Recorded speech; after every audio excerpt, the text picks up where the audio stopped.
So, Sean, something big and complex and quite difficult is happening in Rafah in Gaza, and it's also stimulating further international attention and advice on Israel. One of the challenges is that Prime Minister Netanyahu's made clear his priorities are to destroy Hamas and liberate the hostages.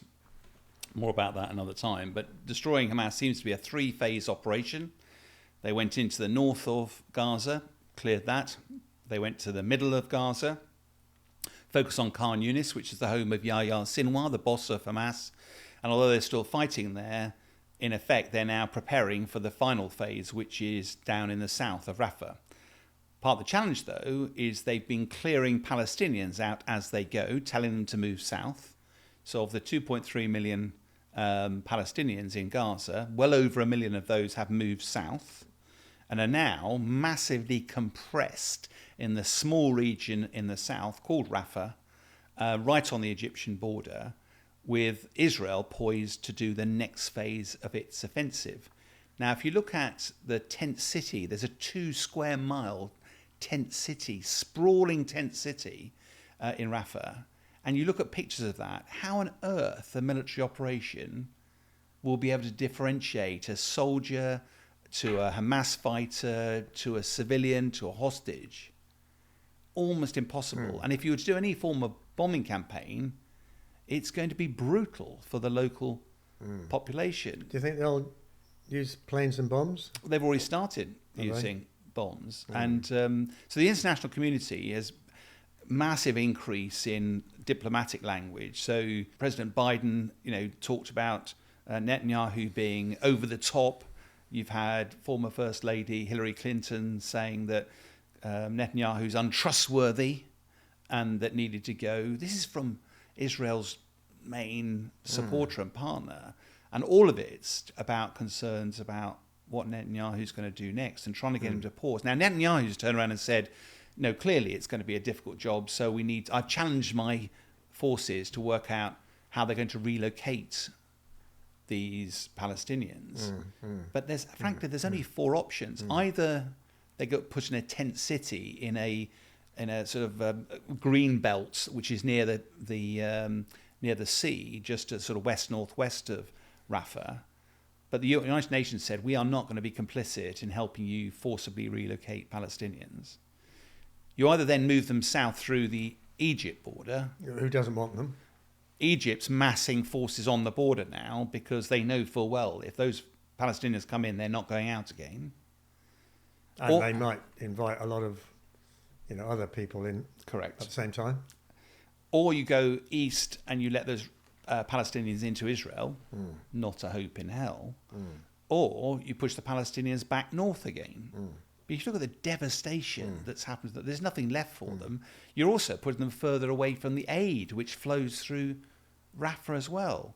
And this is the tented city or the area which is run by UNRWA, United Nations. Yeah, with all of that entail. But they think Israel say there's 4 battalions of Hamas left. A battalion is between 300 and 1,000 fighters. And of course, Yahya Sinwar is still around. So from Netanyahu's perspective, I can't finish the war until I've wiped out these 4 battalions.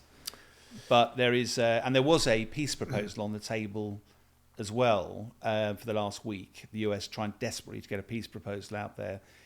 Doesn't look like that's going to work. But it's really interesting to see what happens next, because it'll be I think the UN said it'll be a bloodbath if Israel goes into Rafah with force, but it looks like they're determined to do that. Well, I mean, I think one thing is clear. Israel are not going to stop. Whether we think it's a good thing or a bad thing, they're not going to stop. So if the world actually wants to do something about it, talking to Israel and get them to stop, I don't think it's going to work. And by the way, my other feeling, Sean, is that when President of the United States of America or the Prime Minister of Great Britain or anybody else who's leading a country at the moment, from a political point of view, they have to stand up and say, Israel, we want you to stop fighting, cease for long enough so you can get the hostages out, etc., etc. I don't believe a word of it. I think they're doing it, all these leaders, is my cynical view, they're doing it for local political issues. They know they can't say the opposite, so they're going with something that sounds, from a humanitarian point of view, sounds legitimate. I think, it's sort of vacuous. The net effect is, I think, if the world wants to help, they need to pursue the options that you've described, and I think Egypt, bordering with Gaza should help. For example, I mean, it's for the people stuck in that awful situation. Who can imagine? It's absolutely it is. dreadful. I think what's horrible about it is that I think we should make clear that.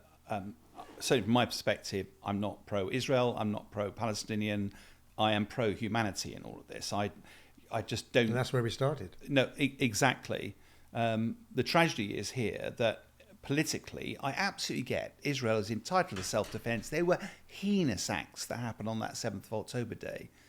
But now with over 28,000 Palestinians have lost their lives. Apparently over 67,000 are injured, 2/3 of those children, a humanitarian crisis, lots of Gaza flattened, and now we're on the cusp of the most bloody phase ever. And even if Israel goes in, which looks likely they will that make Israel safer? I just can't see it. The devastation that's been caused, the faces of those young kids that have lost fathers and whatever, it just doesn't feel like there's a political end game that is going to be sustainable. Well, my view on it, I mean, Israel was saying we are rooting out an evil and we're going to go to the bottom of that evil and eradicate it. They might eradicate Hamas, but Hamas is funded and driven from an ideological point of view by Iran. They're not going to stop Iran, who've got their tentacles and their proxy capabilities all over the place. In fact, across the world. So it's actually a much bigger issue.